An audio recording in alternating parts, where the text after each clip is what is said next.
स्वयं आंखों देखी बात कह रहे हैं। तो एक बहुत माइंडेड आदमी मास्टर थे, वो शिष्य बने संपत्ति देखकर, और उन्होंने बहुत जल्दी प्रोग्रेस किया सबको हटाने का, और वो नजदीक पहुंच चुके महाराज जी की सेवा में। एक बनावटी श्रद्धा होती ना, संत सरल चित जगत हित, वो तो सरल चित होते। अब वो 24 घंटे में एक बार भांग छानते थे। संतों की अपनी अपनी मौज होती है, हाँ अलग अलग मौज होती, तो इतनी भांग छानते थे। तो भांग में विष मिलाया संखिया और ऐसे रख दिया।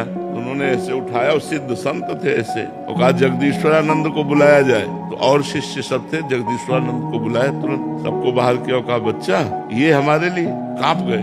तो उन्होंने खप्पर में घुरा और वो पूरा पी गए। उन्होंने कहा कि अरे गुरु जी, बोले पिलाने के लिए तो तूने रखा है। और 7 दिन पद्मासन में बैठे रहे, और रोज बुलाते उसको, कहते देख तेरे जहर का कोई प्रभाव पड़ा, देख तेरे जहर का कोई प्रभाव। और ये कोई नहीं जानता था। 7वें दिन का अब मैं अपना शरीर अपनी इच्छा से त्यागता हूँ, तेरे जहर से नहीं। जो ही उन्होंने संकल्प किया, पूरे शरीर में जहर फैल गया, पूरा नीला शरीर पड़ गया, शरीर छूट गया। उस व्यक्ति को देखा गया कि जैसे पानी आता है और दरारें पड़ जाती है ना मिट्टी में पानी जाने के बाद, ऐसे शरीरों में दरारें पड़ गई और मवाद चूने लगा।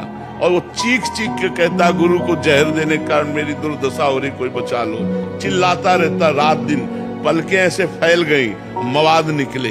वो दुर्गति पूछो मत, तड़प तड़प के रात दिन, हमें लगता है उस दिन से उसको नींद नहीं आई होगी, उस दिन से उसने चैन से भोजन नहीं किया होगा। संत द्रोह बड़ा भयानक है, ये सर्वनाश कर देता है।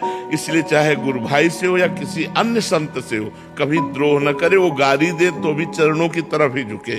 संतों की चरणों की तरफ झुकने में ही मंगल है। कसम यमुना कसम, माँ कसम, भगवान कसम। सुबह मतलब बिल्कुल झूठ खा रहे, बिल्कुल झूठ। वो भी जानना मैं झूठ खा रहा हूँ, झूठ खा मतलब इसका कोई महत्व ही नहीं रह गया है। सत्य का बोलने का महत्व ही नहीं रह गया। झूठ तो मतलब हमें लगता है कि कुछ ही % ऐसे होंगे जो थोड़ा बोलने में सत्य का प्रयोग करते हैं, झूठ से बचते हैं। नहीं, लगभग झूठ तो चल पड़ा है, नहीं चल पड़ा है झूठ तो बिल्कुल, मतलब लगभग चल पड़ा है। हेलो हेलो, कहाँ हो? हम मिलना चाहते हैं। इस समय तो आगरे में है, अब इस समय तो नहीं, बगल वाली गली में खड़े हैं। ये मतलब झूठ तो एकदम ऐसे ही चल पड़ा है। अब ये तो पता ही नहीं चलता कि आदमी बोल रहा है, सही बोल रहा है कि गलत बोल रहा है। अपने लोग विश्वास मानना पड़ता है, लेकिन आपको सच्ची बतावे, लगभग झूठ का प्रयोग हो रहा है।